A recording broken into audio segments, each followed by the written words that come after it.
Good afternoon, everyone. Thank you.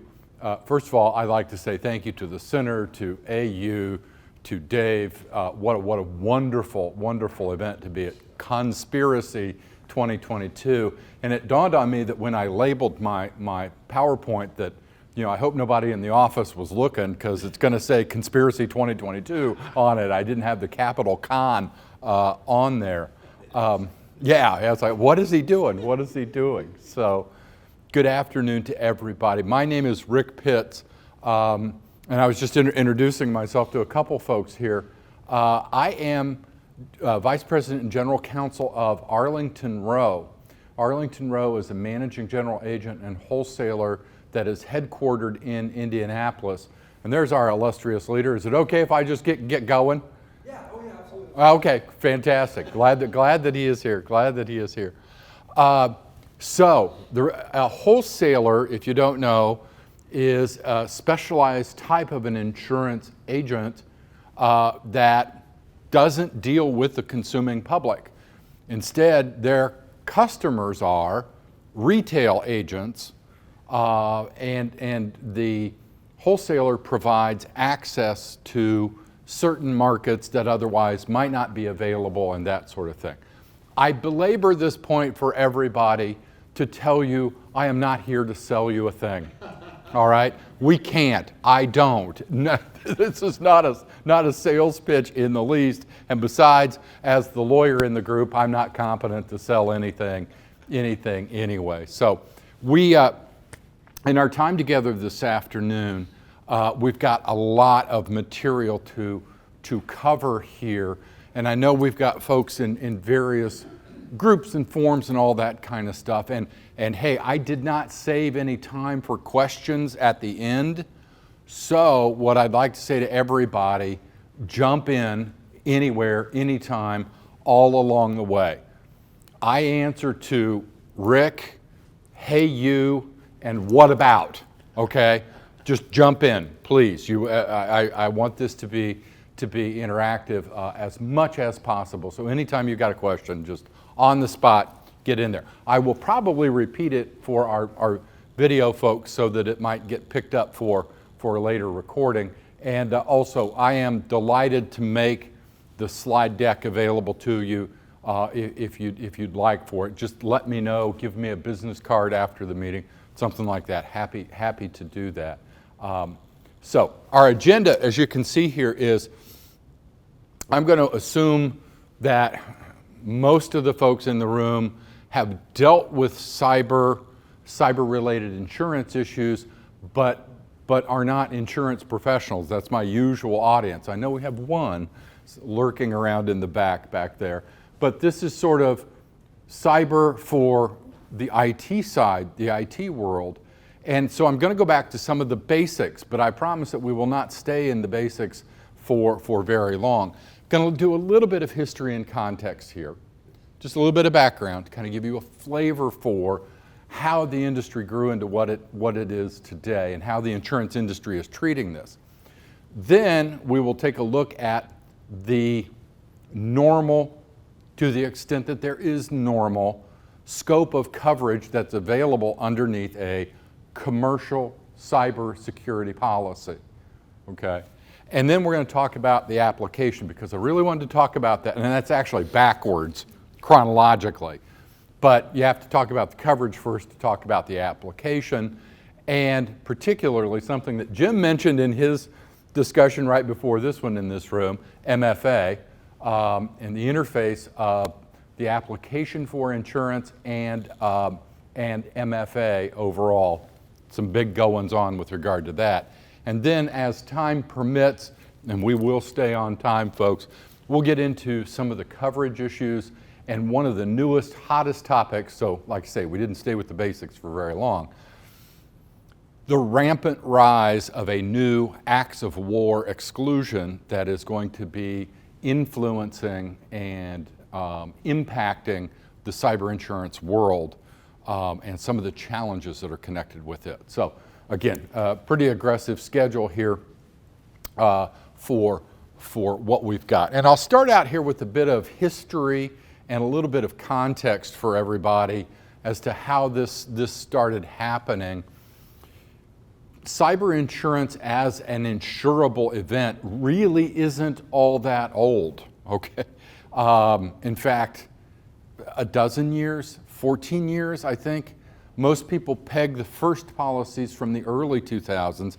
Maybe you could say maybe up to about 20 years ago. But we have had to take, in the insurance world, we have had to take giant strides forward over the course of a relatively short period of time. And I think you could say that there may have been some hits and some misses in terms of what the insurance industry was all about. So this is some stuff from a while back. You can see these are dated statistics on purpose. Where were we in 1990? Where were we in the year 2000? Mainly what we were talking about, mainly what our concern was privacy rights. And again, Jim did a wonderful job talking about privacy, GDPR, all that sort of stuff in his talk. And we didn't plan that, but it worked out great.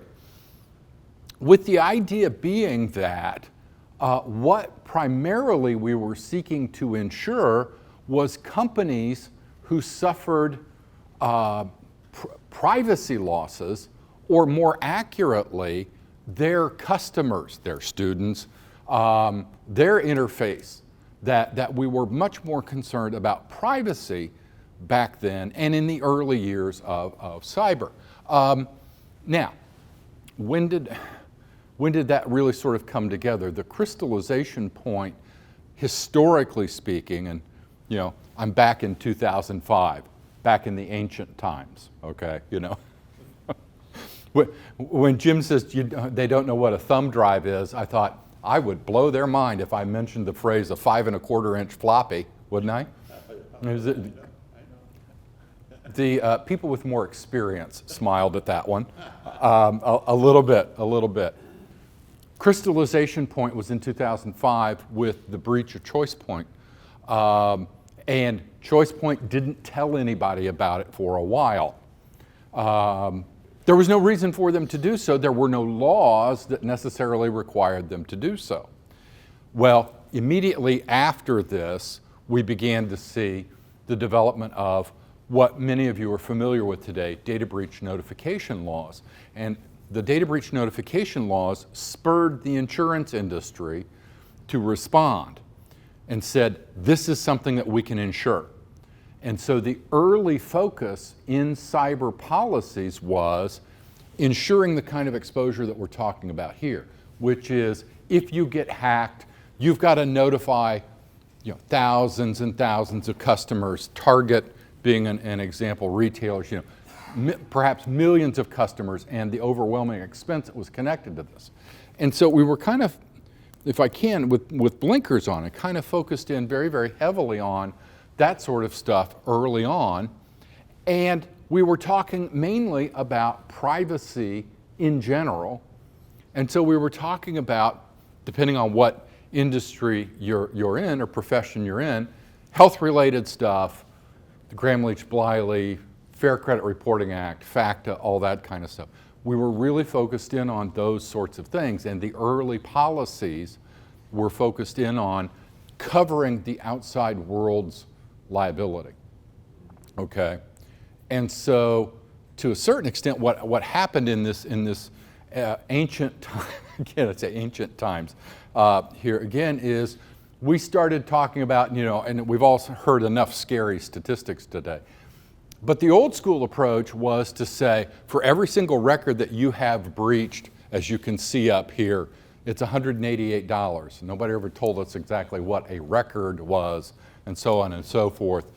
But you could see that the average cost of a data breach to the outside world, this is expenses that you incur that you have to cover to the outside world, $5.5 million, $4 million, something like that. And so again, we were focused in on third-party liabilities, if you will, and exposures. The cost of covering a data breach was really the driver up until, I would say, 4, maybe 5 years ago, which takes us to where we are now.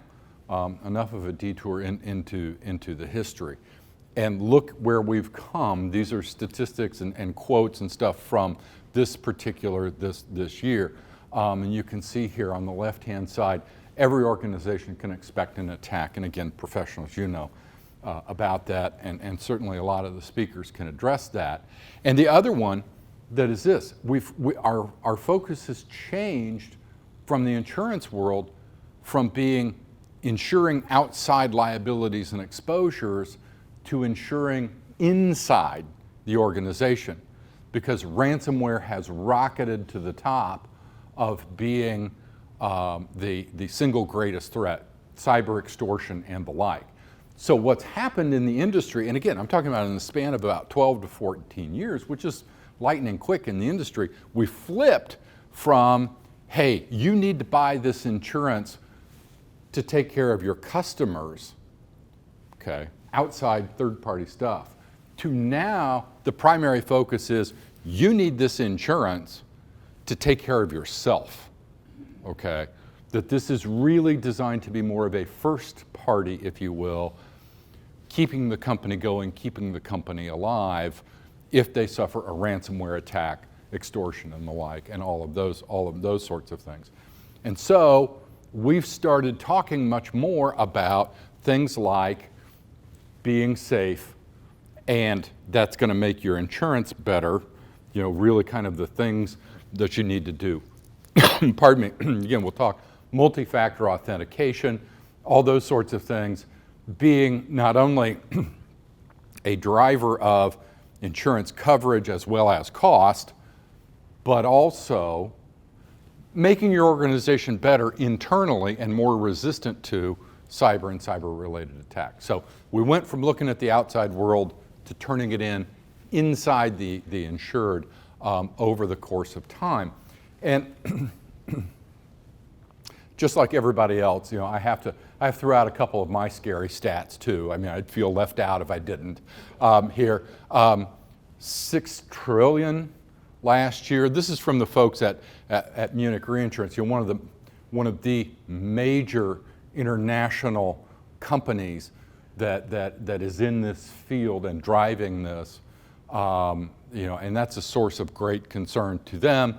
And if that's not scary enough, within the next three years, it'll probably come close to doubling to being $10+ trillion in terms of losses. This is going to be, and will continue to be, big business overall with regard to cyber and where we are. And yet, let me take it away from the international arena and go to Main Street if I can. What we still see from insureds is they don't have it, they don't have cyber insurance, they won't buy it, they don't think they need it, or if they think they need it, they feel like they cannot afford it, okay? And that's where this statistic down here that you see of 91% don't have it is still shocking in today's world. And so my mission is, again, as I talk to retailers, retail agents, and I say to them, you've got to talk to your mom and pop organizations. And I say figuratively, you know, grab them by the lapels, if you will, and say, you got to get this stuff. You got to get this stuff. So that's the end of the sermon. I'll stop with regard to that. Couple quick stats here as we come to the conclusion on our background here. I want to make a note about, and I want to talk pricing because I think that's a pretty significant topic. If you look at these statistics here, again, from our friends at Munich, you will see, you know, global spending, that's both on the IT side as well as the insurance side. But actually, insurance is a fractional amount of the overall spend. And here's what I want to show you, is that if you look at this from the perspective of the overall spend in 2022, if I can get there's my laser coming up, $300 billion, but only $10 billion of that is premium dollars. And look at where we are in terms of premium from 3 years ago, 4.7, we've essentially doubled to about a 9.2, and that number is going to continue to go up over the course of time, okay? as more and more people get into the business. I mentioned earlier, and I just want to make a quick side note here to talk about the how you get cyber insurance. Again, there are many companies that don't do this. And these are wonderful. They insure our homes and our cars and small businesses.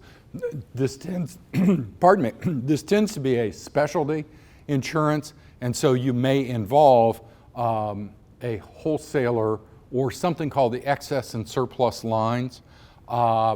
If it's excess and surplus lines, you may also hear the phrase non-admitted paper. I just want to let everybody know it's not the black market. It's not the gray market. It's completely legit. It's just something that happens only in the United States, that certain companies are admitted to do insurance business in one state, but not in another. Many of them are like Munich Re. Munich Re has stockholders meetings where they simultaneously translate them into 30 languages. I mean, they work in the excess and surplus lines business. So it's not, there's no, I just want to say there's no stigma attached to it if you have an excess and surplus lines policy. Okay, let's get into the basics of where we are today with regard to cyber coverage. What does it do and how does it work? And I will tell you guys that I am almost hesitant to do this for this reason. I mentioned, getting your home insured, your car insured, small business, and I say this with great love, mom and pop organizations. If somebody said, what's the standard industry form say? I can cite you chapter and verse on that. And probably about 95 out of 100 businesses have got standard industry forms. In the world of cyber, I'm going to flip that stat on its head, which is the standardization within the industry of the policy forms themselves has not occurred. Probably, chances are real good that there will be meaningful and significant variations in your cyber policy from what you see on the screen. Nonetheless, for our purposes here today, you got to generalize a little bit. But I'll just throw out two warnings. One is check local listings, and number two is your results may vary. So there you go in terms of the overall approach here. What we've done with regard to cyber in today's world is, and with that history that we've had, is we've actually mashed together first-party and third-party coverages. And that's why I put the diagram up here that you see.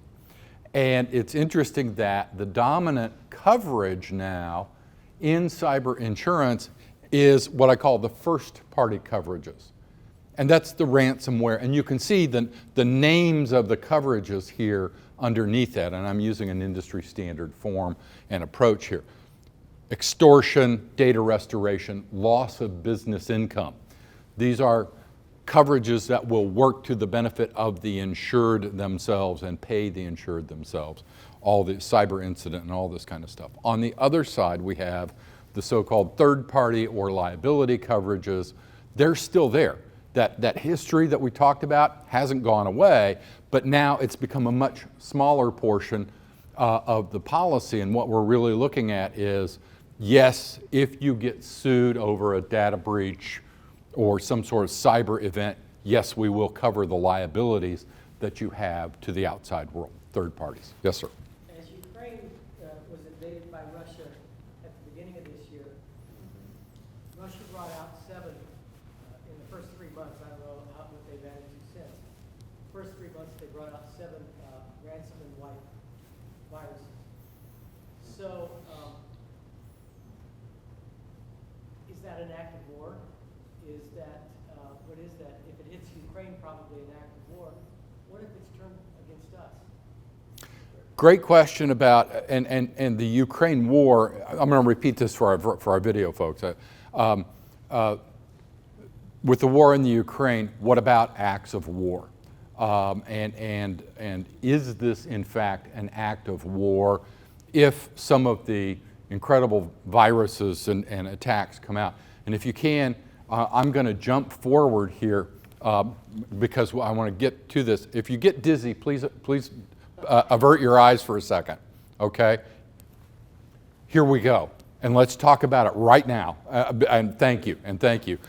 This makes sure that, you know, Section 5, we're going to get there. We're going to get there. It is standard in the insurance industry for a policy to have in it an acts of war exclusion. And the rationale for it is simply this, that, and I want you to think in terms of physical warfare, that insurers simply don't sign up for that. They can't afford it, and you think devastation and the like. And so we have classically always had an acts of war exclusion in our policies for almost a century, okay? The problem is the translation to the virtual world, to cyber world, however you want to say that.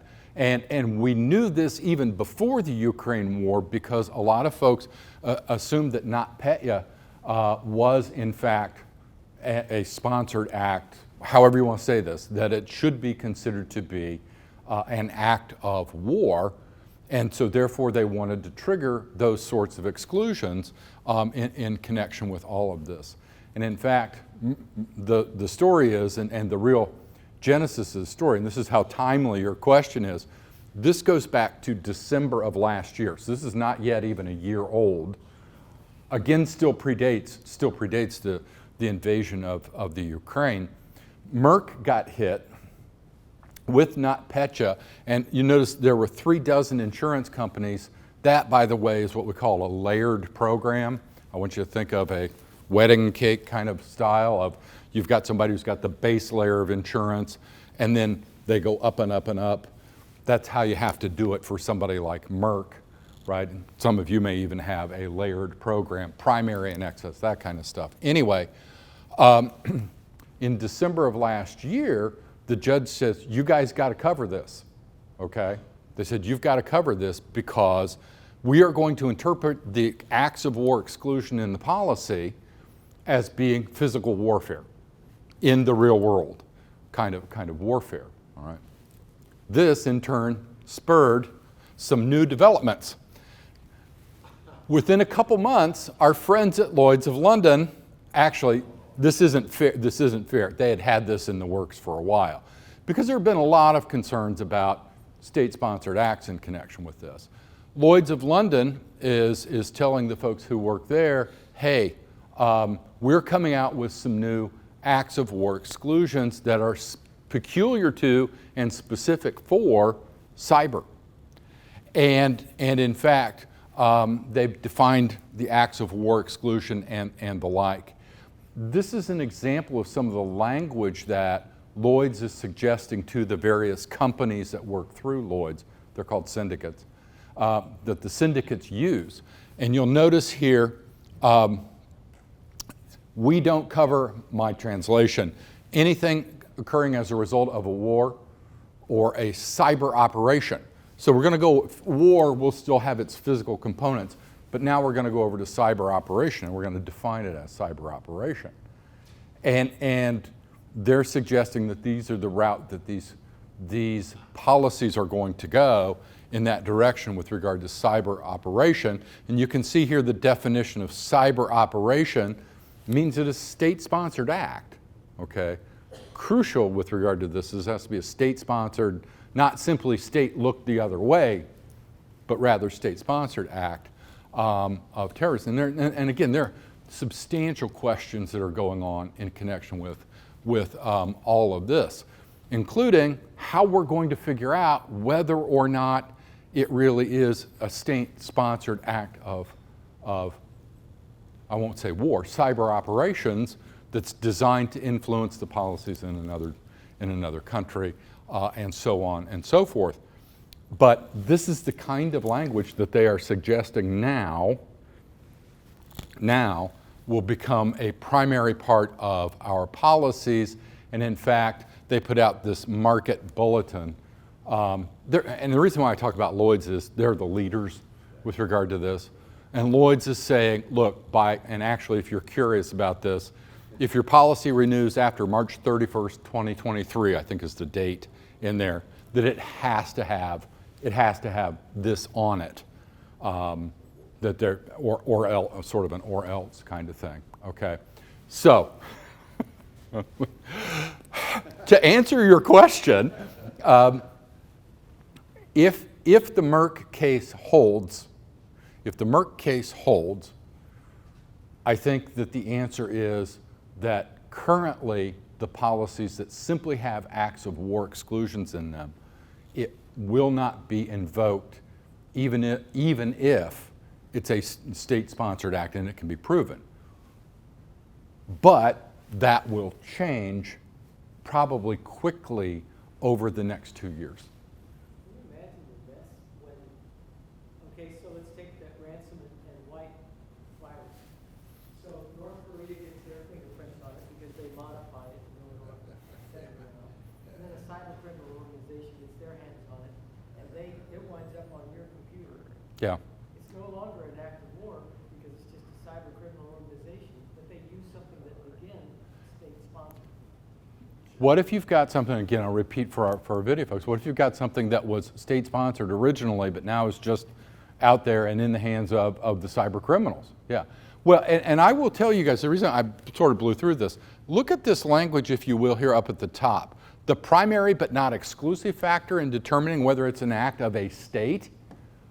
We don't write insurance policies that way here in the United States. This is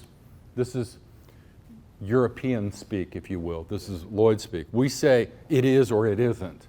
And I am greatly concerned that this is going to cause more problems rather than less overall. At the same time, I think it is, I'll just personal opinion here for everyone, that it is fair to say that if it is, truly an old school, an act of war, that it's understandable that the companies don't want any part of that. How we're going to unscramble this egg, I have no clue. No clue. And again, by the way, this stuff is August of this year. So I mean, this is headline stuff, and actually, you guys are now out as to what we're telling anybody inside the insurance industry. We don't know. We don't know. So. Mr. Richard, if you can take us back to the slide where we... Yeah, again, if you get dizzy, avert your eyes, please. Yes, I think we are. Yeah. Just a very quick question. You're showing us the policy and the different aspects of, imagine that my company buy that policy. What would be, in turn, the requirements of the insurance company to give me that policy and say, okay, to buy this policy, you need to have to implement this, and that for that policy to work? Question is, what is underwriting going to require in order to get this policy? Yes. Okay? Again, that's going to take us right here, okay? And thank you. It also is a wonderful question. This is really important stuff, because one of those slides that I mentioned earlier about the whole issue of underwriting improving, and we're getting sharper with regard to this, the companies are going to be very specific about what they want and what they're willing to do, all right? And that's why I've labeled this section the application in the MFA. And again, to answer your question, this is a standard industry application. And I say in here, let's play 20 questions. Let's play 20 questions. I will go through these very quickly, and I promise I will answer the question. Folks, if you're baseball fans, there's a long wind-up for a very short pitch. It's kind of the approach here. Okay, this is from the industry standard application, and again, that may not be used, but something like this is probably going to be used. And I say here, let's play 20 questions, and you can see here, do you use hypertext? Do you have meta text? Do you have a bulletin board for them? And you think, wait, that's got nothing to do with cyber. Remember where we started. We were concerned about privacy and breach, and also website hosting liabilities. What if somebody libels or slanders somebody? Some of these are old school questions, if you will. And then we start to get into the stuff that's significant for us today and what's going on today. And you're going to also start to see them start to shrink and get a little bit more yes or no-y, if you will, binary, in the sense of, okay, do you have policies and procedures? And again, Jim did such a wonderful job with that. Are you encrypting that information? Maybe one of the things they're going to be asking about. Also, if you are accepting credit cards, show your PCI compliance. Okay, the credit card industry, show me your compliance there. And here's where we're going to get to the core of it, all right? Here's where we're going to get to the core of it. Do you have a policy? Do you have a breach response plan? And again, I was so pleased to see what, if you were here for Jim Watson, these are exactly the same things he's talking about. It's a good idea to do them. Well, guess what? Your insurance underwriters are saying, yeah, not only is it a good idea to do these things, but as we'll see in a minute, we're not interested in insuring you if you don't, okay? If you don't. And you can see here sort of the list. Are you doing pen testing, right? Firewalls, anti-intrusion, antivirus, and external assessments. Are you getting audited, okay? And then it dawned on me that I really don't have 20 questions unless you count the 5 sub-questions under 17. But you guys get the idea. Have you had any losses in the last 3 years? All right. Also a big deal. Also a big deal. And if you have, and you can see here what happened, why did it happen, did anybody ever find out why, so on and so forth, okay? This industry application was originally created, again, back in ancient times, 8 years ago. Most of the companies now have supplemented their application, and they are now asking about our next topic.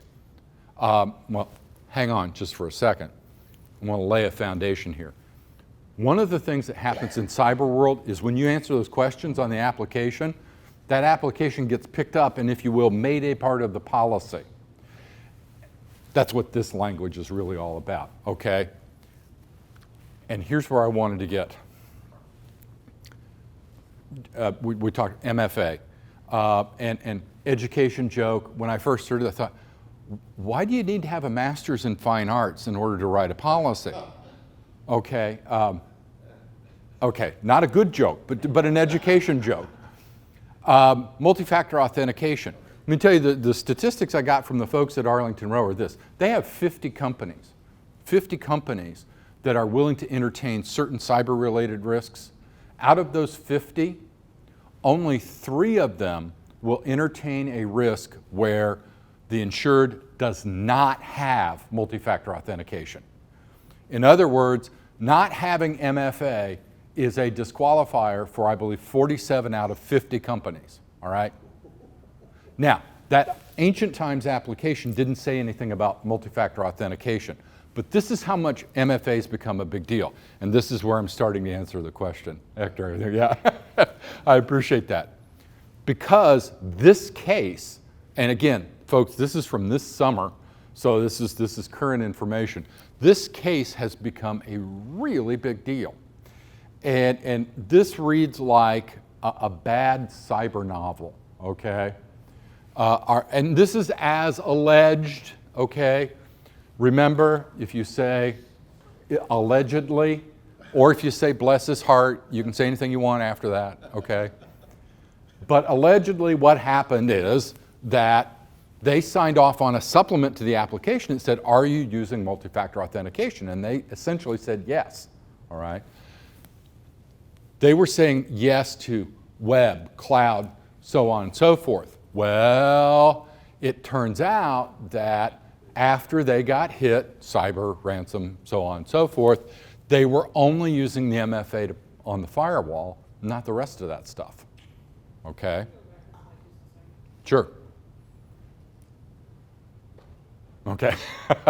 Yeah, this one's, again, this is as alleged. There's not been a ruling in this case yet, okay? I can't emphasize that enough. There's not been a ruling in this case yet.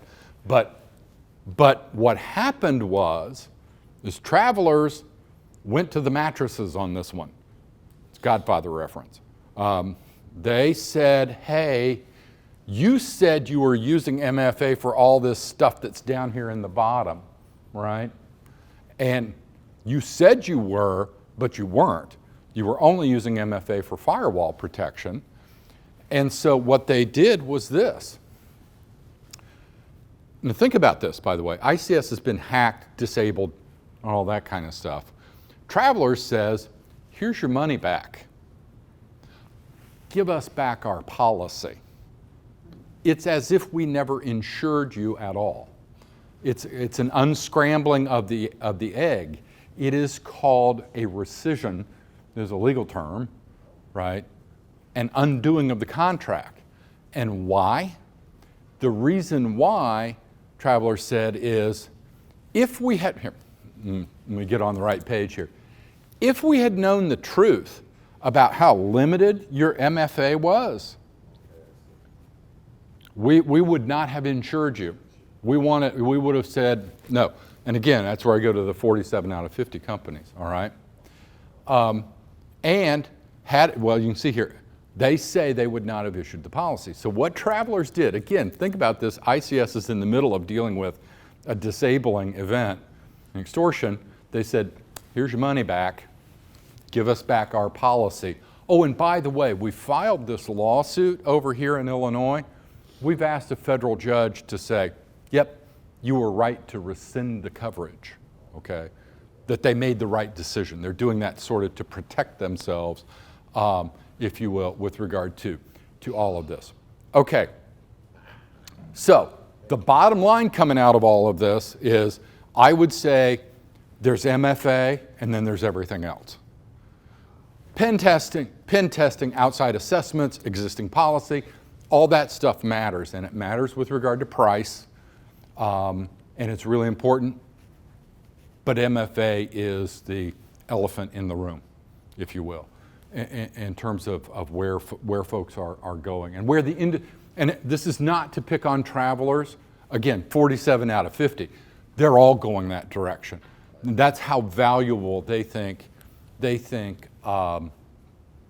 multi-factor authentication is. What I tell agents when I'm talking to insurance agents about this topic for everybody, I tell them this. Again, grab your insured by the lapels, figuratively, and shake a finger at them and say, when it comes to what you're doing and what you're not doing, no fibbing, no fudging, no blowing smoke, all right? You have got to be 100% honest about what you do and you don't do in connection with your policy, because however this turns out, and hey, the judge may say, no, Travelers, I don't think you were right. However this turns out, I think that you want to try to avoid this at all costs, Okay. So that I think it really gets into the issue of what's it going to take and what's it going to cost. And let me, if I can, folks, we're coming about to the end of our time. I want to talk price for a minute, if I can, to everybody and give you sort of a background. I understand that cybersecurity insurance these days has become very expensive. And the short reason why it has become so incredibly expensive is because it needs to. Because it needs to. And events like today, I mean our event today, kind of proved the point, right? With regard to everything that you need to do. But a little bit more with regard to that. And I'm afraid we won't get to the other coverage cases, but I'll let them go in the interest of time here. Because this is really important. There was a meeting this summer with the Department of Insurance here in the state of Indiana and the Department of Technology. I know we had somebody from technology on the panel today. And there are complaints that vendors who are required to have it in order to do business with the state can't afford it. There are complaints from cities, towns, counties. They need to have it. They can't afford it. They can't afford it. How we got to this point touches back on history. Okay? When these policies first started getting written about a decade ago, nobody had any idea how to price them, because the policies were coming along at the same point in time that those data breach notification laws were coming along, so nobody knew what the exposure was. And so I won't say that a number got picked out of thin air, but it kind of did, all right? Wizened heads sort of started setting the market, if you will, with regard to pricing. And then what happens in a competitive environment? Competition drove prices down, okay? And it was eventually became time to pay the piper, which happened at the same time that we started, instead of looking at data breach notification, outside third-party exposures, cyber extortion, social engineering, all of those sorts of things. We're looking inward now, and we're starting now to reprice the risk. Reprice the risk. And what's happening is now we see the average, ransomware has shot up from, in the early days, a quaint number of a few $1,000s to multi-million-dollar ransoms, and also consequences of being completely disabled. I always think of, with regard to cyber extortion and the like, it's that the ship has been scuttled at sea and set afire, except you don't want to sink it, right? Merck, $1.8 billion. CNA, the great insurance company CNA, was out of business for almost 2 full weeks. Millions untold business income losses. So all of a sudden now, the insurance industry is looking at the cost of the ransom, that is sort of an insurable event, but also the loss of business income. And what happened was the market drove those prices down.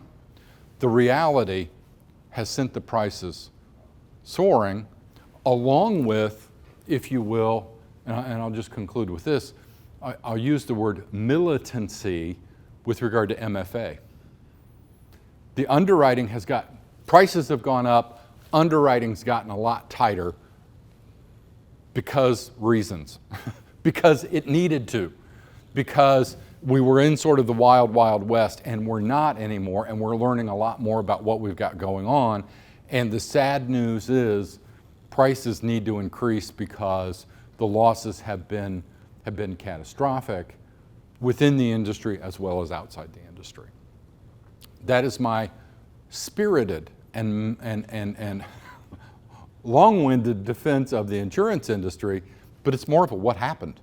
It's kind of the what happened with regard to this. And there is sensitivity to it, and we're hoping that as people develop better underwriting standards, and we start, one of the good things about saying you got to have MFA is you're going to become a much more attractive risk, and we hope that it will eventually create more availability and lower prices. I need to surrender. But any last questions before we move on? Thank you, especially you, sir. Thank you so much for the opportunity to be here. It's a delight to get a chance to meet some of you and talk to all of you. I appreciate it. Thank you.